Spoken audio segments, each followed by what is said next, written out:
Joining us now to dig deeper into this, Ben Rhodes, former Deputy National Security Advisor under President Obama and an MSNBC contributor, political contributor, and Ravi Agrawal, Editor-in-Chief of Foreign Policy magazine. Ben, let me begin with you. This idea that we've been talking about, the president saying that it's time to get out of there, but at the same time does not think it is a foregone conclusion that the Taliban will take over Kabul.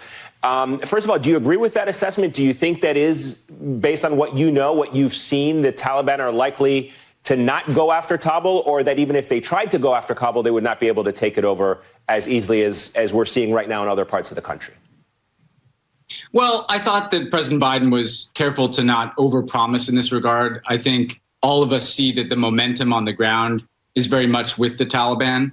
At the same time, I think what President Biden was trying to say is, look, we also have to fortify the morale of the Afghan security forces to stay in this fight. They're not necessarily going to be able to retake large swaths of the country that have fallen in the hands of the Taliban, but they can fortify the defense of places like Kabul and try to get into some kind of peace process, Afghan peace process between the Taliban and the Afghan government that is the only hope really for peace here. But at the end of the day, again, we can't ignore the factors that are going in the wrong direction in terms of the security situation in Afghanistan. And I think the most important element of President Biden's decision is he's not kind of conditioning a return of U.S. military forces based on the state of Afghanistan. He's saying we are leaving.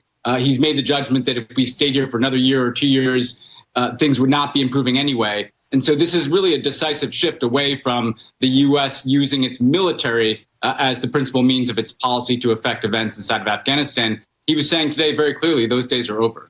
Ben, I spoke to a White House administration official earlier today who said that part of the thinking in the administration was that they didn't want the U.S. military and troops to be used as a bargaining chip in these Afghan talks between the Taliban and the central government. Is there an argument to be made that removing America's presence gives the upper hand to the Taliban in those negotiations with the Afghan central government, that without that firepower, without that support, the central government is much weaker at the negotiating table?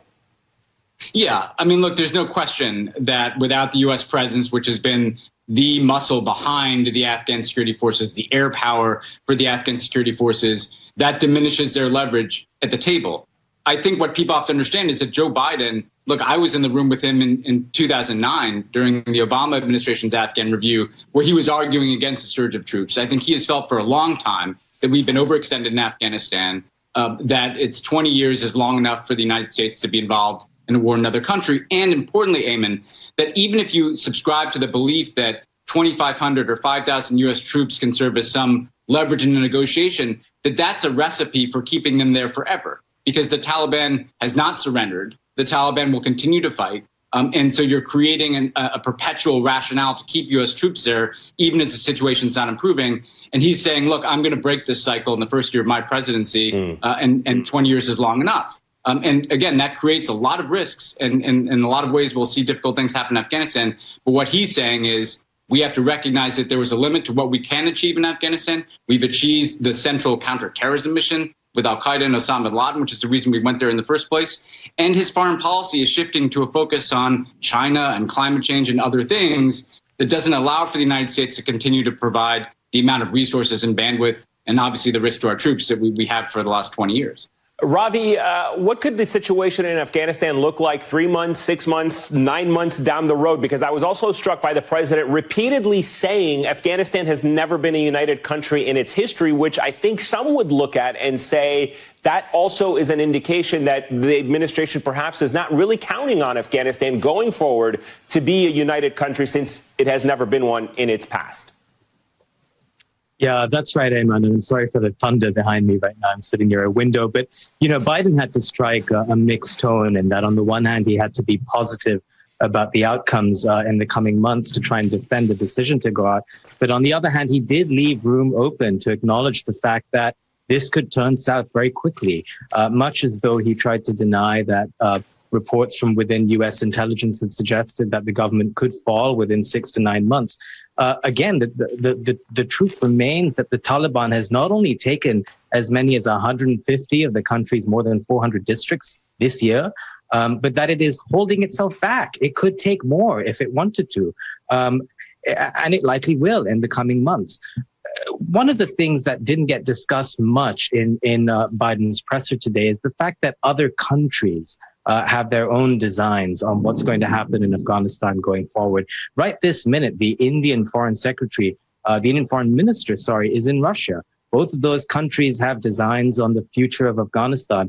India, which has long never discussed or engaged in direct debates with the Taliban, has begun to do so. Then, of course, you have Central Asian countries, you have China, and, of course, Pakistan. Each of these countries, as Biden stressed, will play a role in what happens in the coming months. And there's, of course, the concern about what happens to some of the gains made by women and young girls in school. It was something the president talked about. But there was this kind of moment where he said, he was told by a young girl that she wanted to be a doctor. If the U.S. leaves, she probably wouldn't become a doctor because the U.S. wouldn't be able to hold the Taliban back at bay. And so it was a moment that was a bit jarring for me because in some ways it made the argument that the future of women in Afghanistan is in jeopardy after this withdrawal. It really is. There's just no denying the advances that have been made in recent years for women and girls being able to go to school. Women now make up about 28% of the Afghan legislative body. That's higher than the global average. Afghan public approval of a women's right to vote is at about 90%. That's also record high. It's not just in Kabul, even outside of Kabul, in rural areas, there are more women engaged in local governance. Afghanistan has a female deputy minister of defense. All of these advances will be reversed the more that the Taliban is able to gain control of this country. Not only that, spare a thought for refugees. This is going to be so dire for Afghans who are forced to leave the country. Already this year, about 205,000 Afghans have been displaced, about 50,000 in recent days. Many of them are going to flee for Iran, Pakistan, maybe even Europe.